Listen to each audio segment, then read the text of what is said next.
Gaethje just fucking finished, we'll be honest, finished Ilia Topuria in round 4 of a fight that he was 2-2 in, maybe 3-1. Ilia could have won the first. It was a close round.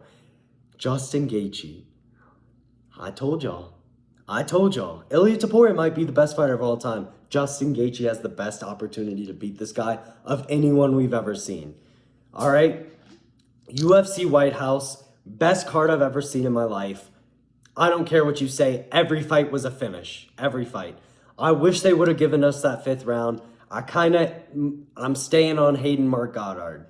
No one should like Mark Goddard. Worst ref we've ever seen in the UFC. Every fight that's ever been ruined has been ruined because of Mark Goddard. I'm just going to be real with it. My throat hurts from screaming, y'all. I ain't going to lie. My throat fucking hurts from screaming. All right, let's break it down. Let's start off. Unfortunately, our boy Steve Garcia didn't win. Was winning the first round. I'm pretty sure I said in my predictions, the only way this dude loses is if Diego Lopez hits him with something and he just goes, rah, rah, rah, and Diego catches him. That's the only way he loses. I don't think I said that, because Diego could have won a decision. Steve Garcia just was winning and then just was decided, you know what? You know what would be really good is if I just get knocked out right now. You know, I'm winning the technical battle. He can't jab with me. He can't take my straight shots. Let's just start throwing hooks. Since that doesn't work for me, let's just do that. And Steve Garcia gets KO'd in the 2nd round. Unfortunate, but, you know, fun fight to start off. Really good technical bout in the 1st round. Diego Lopez just is not very technical. I mean, I think we have to start admitting that. Diego Lopez is not technical. The dude just has power. He's just a power merchant. He's a lucky catch you on the chin merchant. Let's be real. He's not that technical. He's okay, but he just got power. He has power and a crazy chin. Let's be real. Bo Nickel versus Kyle Dawkins moving up. Thank God we had Jason Herzog in this fight. He stood it up. Kyle Dawkins does absolutely fuck all in this entire fight. Literally threw like, what, 4 shots? Let's see how many shots it says he threw. It says he threw 7 significant, 31 total on the ground going like this. That's not really a punch. 7 significant strikes, okay? Bo Nickel threw 24 significant strikes. Kyle Dawkins did fuck all in this fight. And then he gets hit with 1 punch, 2 punches. He gets hit with a 2-punch combo and just quits. Early stoppage, but I'm not even upset about it because Kyle Dawkins fucking quit in the octagon. So, it's whatever. I don't really want to harp on it. I'm glad that Jason Herzog stood it up. Bo Nickel was kind of beating him up on the ground. He wasn't really smudging him. He was throwing punches, throwing elbows, but I'm glad they stood it up. It's way more entertaining. I like watching fights where either both of the guys are competent grapplers or it's just a striking match. I don't care if you're competent. If it's a striking match, it's fun. But if one guy's just not a very competent grappler, but he's not going to get submitted or finished on the ground, and the other guy's just going to hold him, it's not really fun to watch. I'm sorry. If that makes me a casual, then fuck it. I'm a fucking casual, okay? Like, it's not fun to watch someone just hold someone on the ground, okay? If you like that, then, you know, go watch RAF, bro. Like, I don't want to see that in the UFC. Sorry. But Bo Nickel gets it done with 30 seconds left in the round. Okay, stoppage. A little early. I'm not too upset about it. Kyle Dawkins quit. So I'm not too upset about the early stoppage. We'll get to an early stoppage that I'm a little more upset about in a little bit. Mauricio Rufy versus Michael Chandler.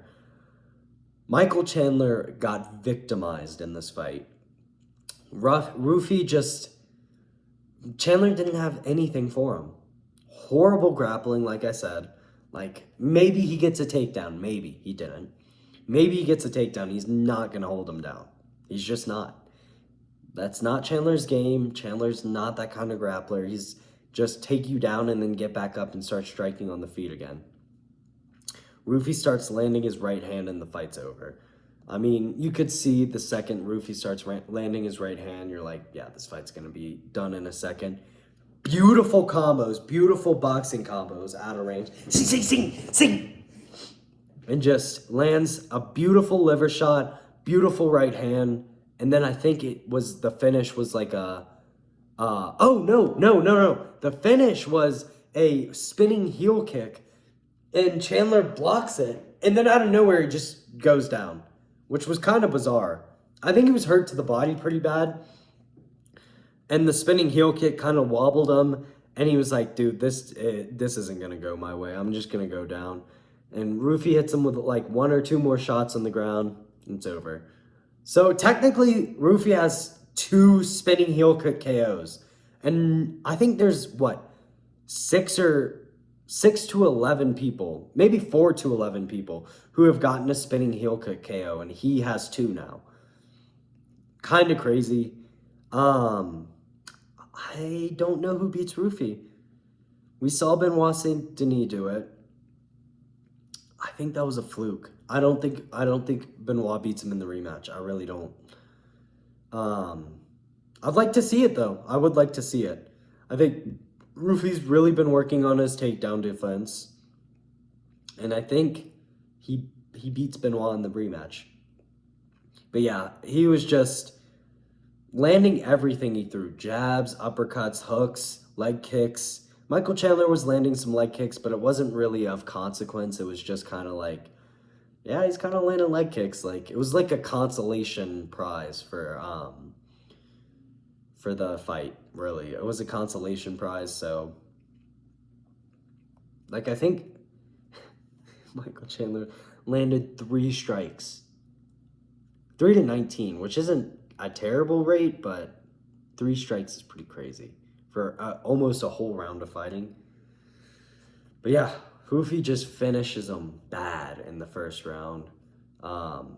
Chandler needs to retire. He's 40. Who is he gonna beat? I wouldn't pick him to beat Bobby Green. I'm not gonna lie, I would not pick him to beat Bobby Green. I don't know why I keep using Bobby Green. It's because these people are getting like top lightweight matchups, and Bobby Green's kind of like right at that 15 spot. Michael Chandler's not beating Bobby Green, okay? Michael Chandler's probably not beating Manuel Torres. Michael Chandler's probably not going to beat, who's like someone really bad at lightweight?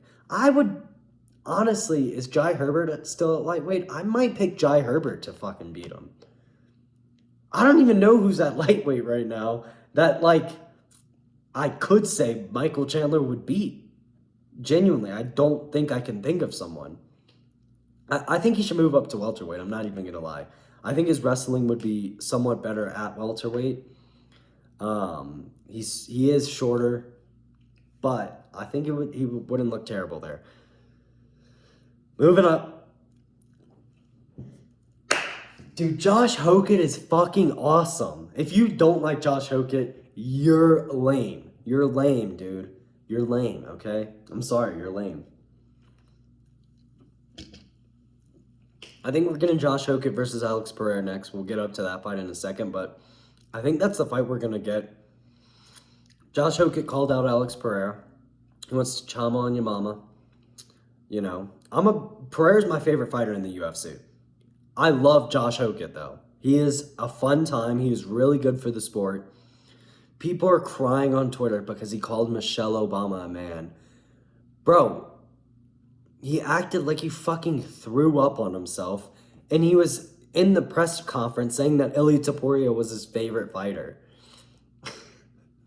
Like, this dude is not serious. If you're getting offended at that, you need to check your panties, bro. You need to check your panties if you're getting offended about that. Like, that's insane. Like, this dude is not serious. Don't be acting like if fucking Alex Pereira got on the mic, or if like Bo Nickel got on the mic or something, or even Justin Gaethje, if one of them got on the mic and called Michelle Obama a woman or a man, I maybe could be like, okay, yeah, I see what you're saying. Like, That's not really cool, but dude, it's Josh Hockett. He's fucking messing around, dude. He fucking threw up on himself. Fake. It was fake throw up. It was clearly like baby food or applesauce or something. But dude, like, come on. Check your panties at the door. Josh Hockett. Let's get into the fight, though. Sorry. Let's get into the fight. Josh Hockett demolishes Derek Lewis, makes Derek Lewis quit in not 1, but 2 rounds.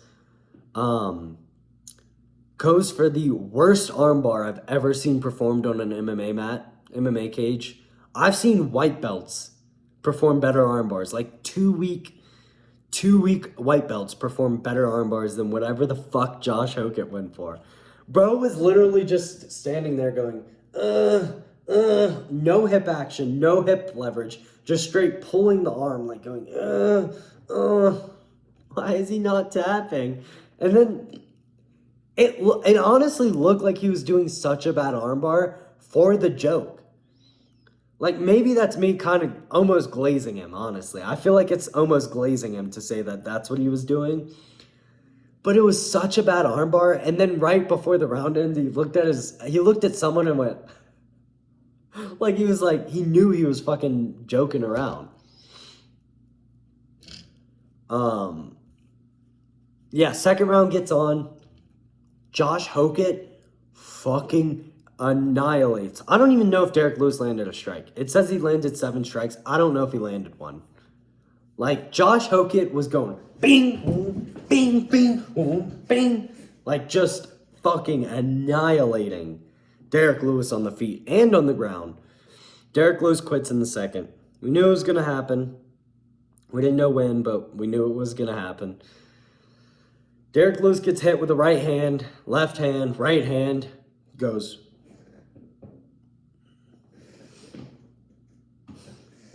Ref gonna step in? Ref steps in, fight's called, 4 minutes, 9 seconds into the second round. Josh Hockett is a top 5 heavyweight on the roster. He is. I don't know who beats him. I really don't know.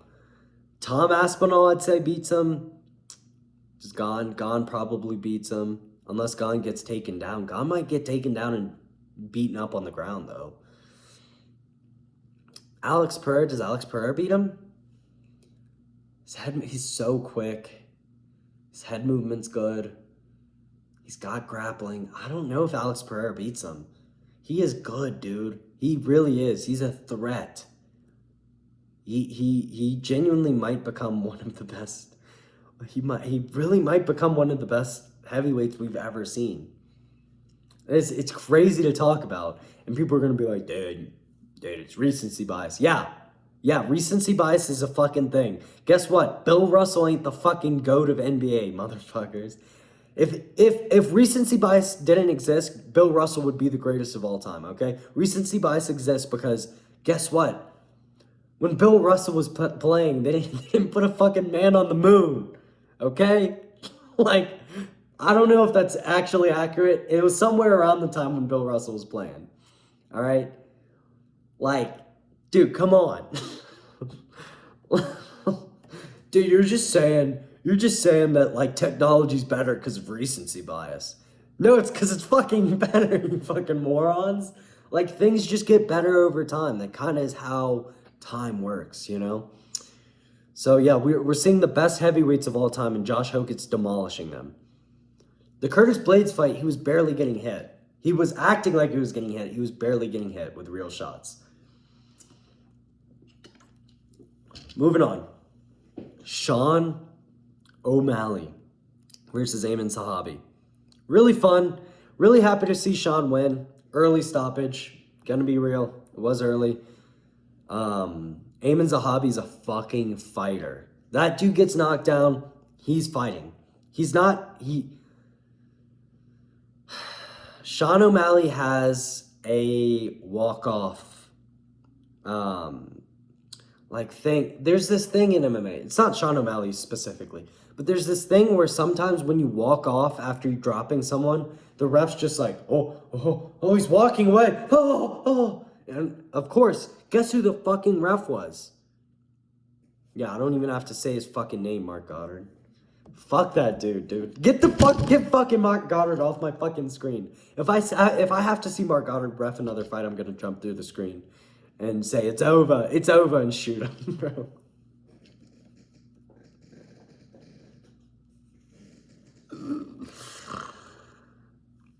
Anyways, Amin Zahabi beats the fuck out of Sean O'Malley's legs. Doesn't throw a single punch. Doesn't throw a single fucking body shot, headshot.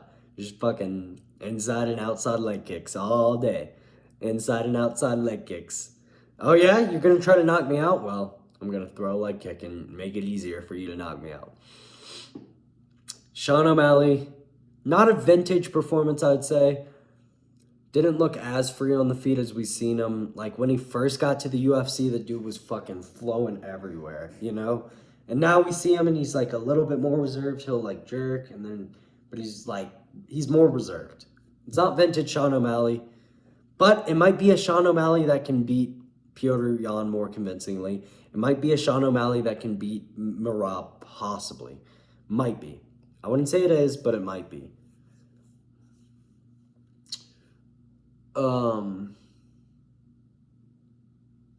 I just don't think that Sean O'Malley should have walked off that.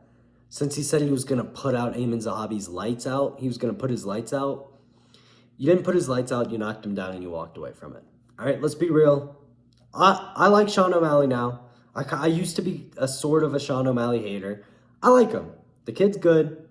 He's like 10 years older than me, but the kid's good. Kid's good, all right? He's got skills. He's fun. He's got a good personality. His podcast with Guru is good. You know, I like him. He shouldn't have walked away from that KO. And Guru's coping by saying it wasn't an early stoppage.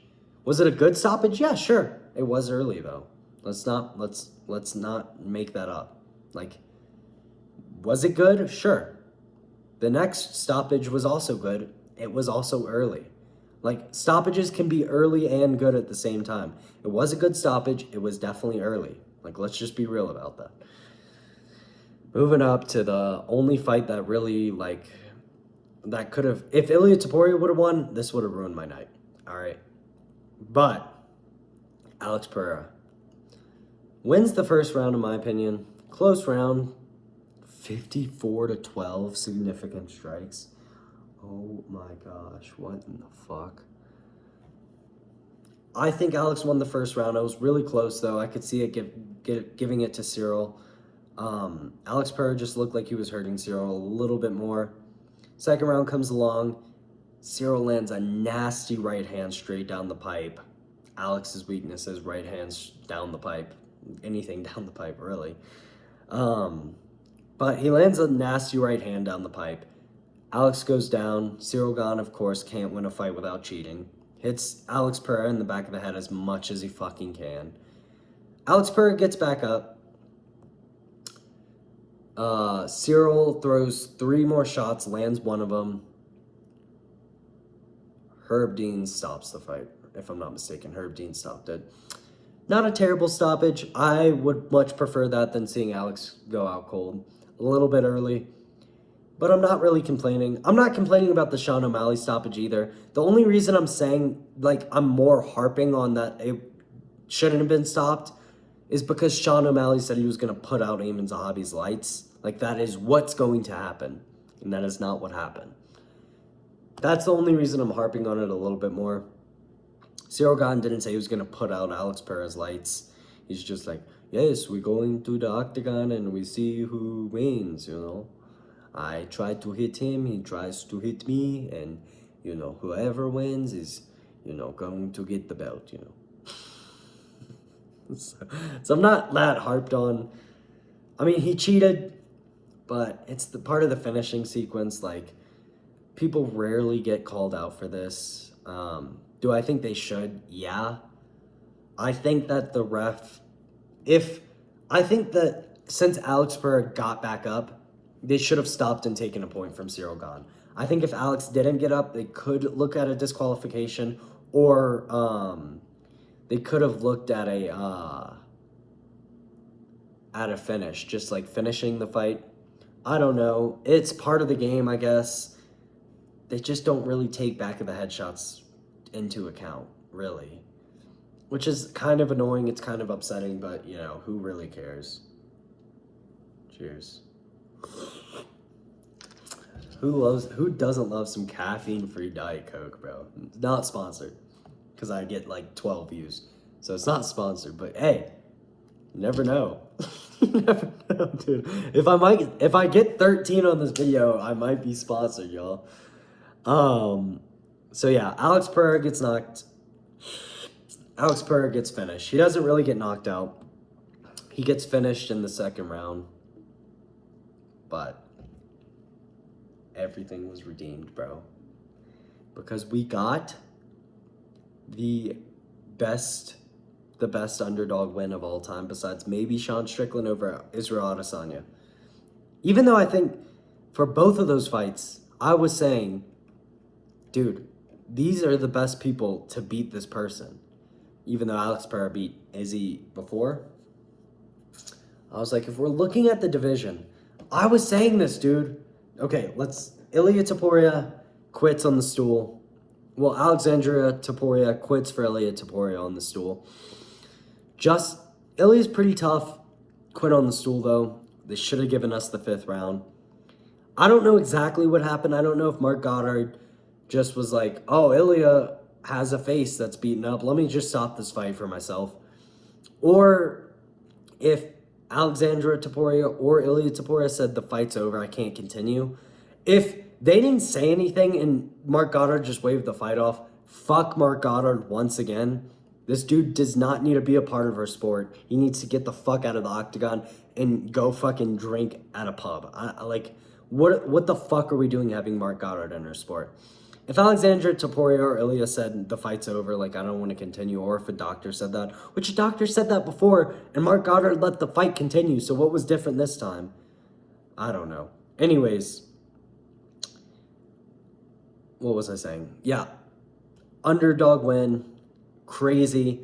I was telling you guys, I told you, if anyone has a chance to beat Ilia Topuria, it's Justin Gaethje. There's no one else in lightweight that's beating Ilia Topuria. Besides Max Holloway, he's never getting the chance. He's not going to get the chance. He just lost to Charles Oliveira. Justin Gaethje, Arman's never beating Ilia Topuria. Never. Never in his life is he going to beat Ilia Topuria. Never. Never. I don't care if Ilia's 80 and Arman's the same age. Arman's never winning that fight. Arman's so grossly overrated, it's insane. So grossly overrated, it's crazy. First round, Justin Gaethje, I believe, wins based on damage. I thought he landed way more strikes. They had the strike numbers to Ilia Topuria. Don't know how they got that. I don't know what fight they were watching to get those numbers. I think Justin Gaethje outstruck him by 20 strikes almost. Ilia was barely throwing in the first 2 minutes of the round, first 2-3 minutes.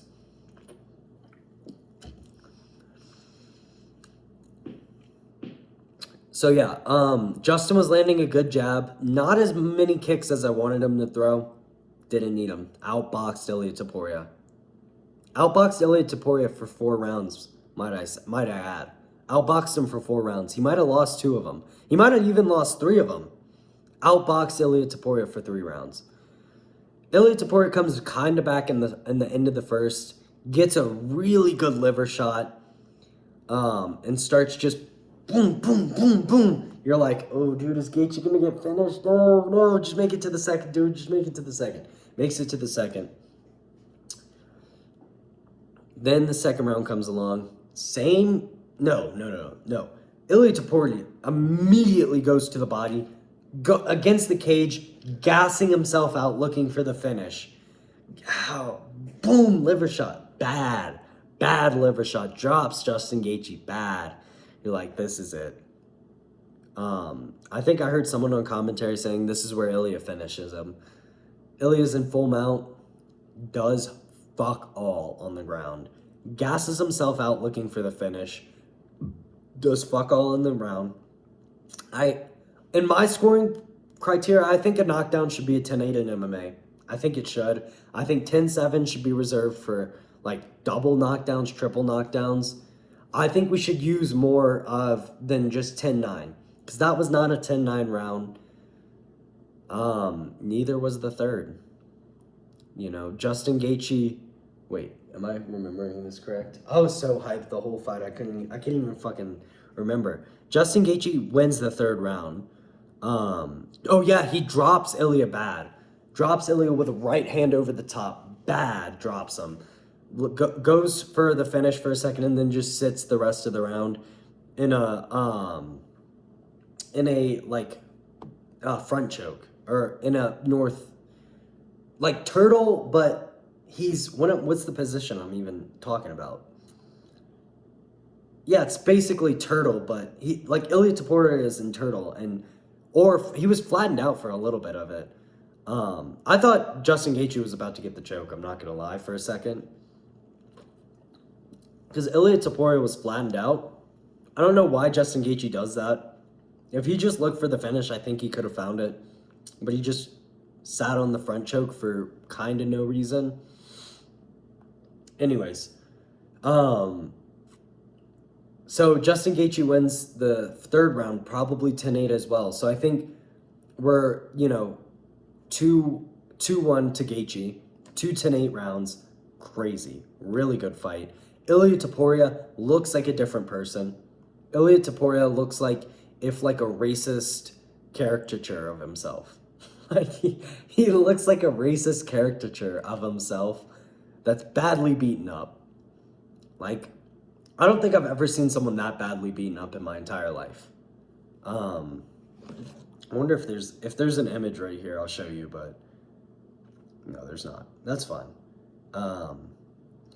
But yeah, so we go on to the fourth round, and Ilya starts winning again. I don't know how they're doing this, but they're just going back and forth each round. Ilya starts winning. Justin's still battering him, but Ilya is taking a slight edge on strikes, taking a slight edge on damage. They go to the ground. No, Ilya shoots a pretty good takedown, just does not have the stamina or strength to hold on. Ilya does not have the strength to finish the takedown.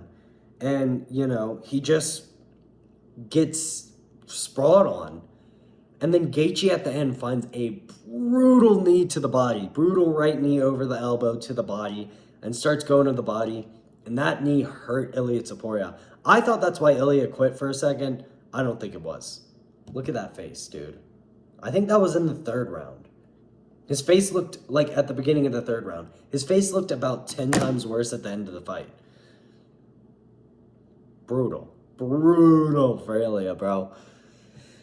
Oh, dude, I love this sport. I mean, going from my favorite fighter losing to Justin Gaethje finishing my least favorite fighter is cinema, bro. It is cinema. I gotta be real.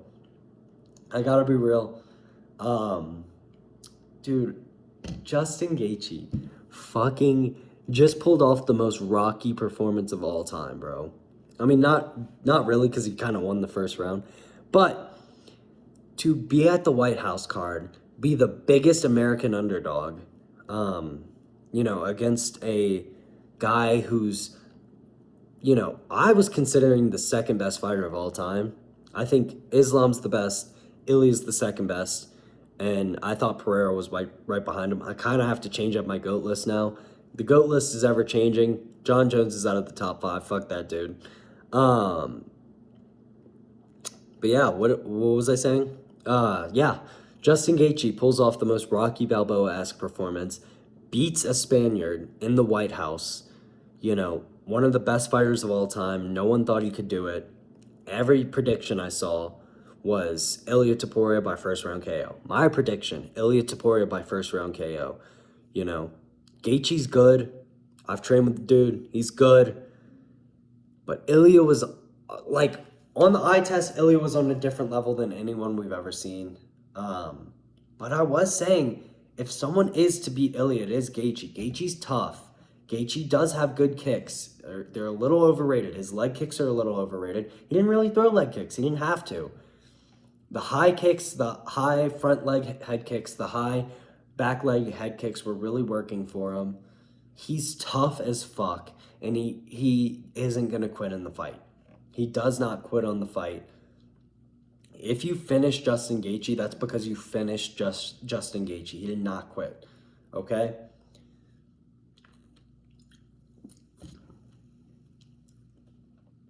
Dude, I'm so happy. I really am. That was one of the best fight outcomes I've ever seen. I really wish they would have given us the 5th round. I really would have liked to see Ilya out cold. But him quitting in the corner is kind of low-key, almost just as satisfying, if not more. I think Ilya's going to retire. I don't think he's going to take a loss well. I think he's like, man, I lost the fight. I lost the fight, man. This is not for me, I guess, you know. I thought this was my sport. I thought I was above the rest. I guess I'm not, bro. He doesn't say, bro. I guess I'm not, man. So I guess I retire now, you know. Also, one more thing before we go. 2nd, 3rd round, Justin, there'll never be that. That will never happen. 2nd, 3rd round. You are not getting out of the 1st. He just he just made you quit on the stool in the 4th round. All right?